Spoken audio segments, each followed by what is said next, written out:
করার আগেই আল্লাহ এই বান্দারে মাফ করে দেয়। বিশ্ব নবী ডেকে বলে, ও আমার উম্মতেরা শোনো, আল্লাহর কাছে দুনিয়ার মানুষদের দুই ফোঁটা পানি সবচেয়ে প্রিয়। এক হলো জিহাদের ময়দানে রক্তের ফোঁটা, দুই হলো অনুতপ্ত বান্দার চোখের পানির ফোঁটা।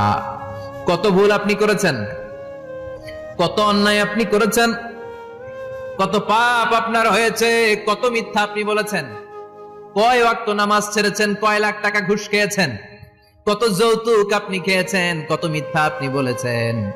আপনার পাপ যত বড় হোক, যত বিশাল হোক, যত বেশি হোক, আল্লাহর দয়ার পরিসীমা তার চাইতেও বড়। আপনার পাপ, আপনার অন্যায়, আপনার জুলুমগুলো যদি হয় খালের পানির সমান, বিলের পানির সমান, আল্লাহর দয়া সাগরের পানির সমান। আপনার পাপ যদি হয় সাগরের পানির সমান, আল্লাহর দয়া মহাসাগরের পানির সমান। আপনার পাপ আর অন্যায় যদি হয় পাহাড়ের সমান, আল্লাহর দয়া আকাশ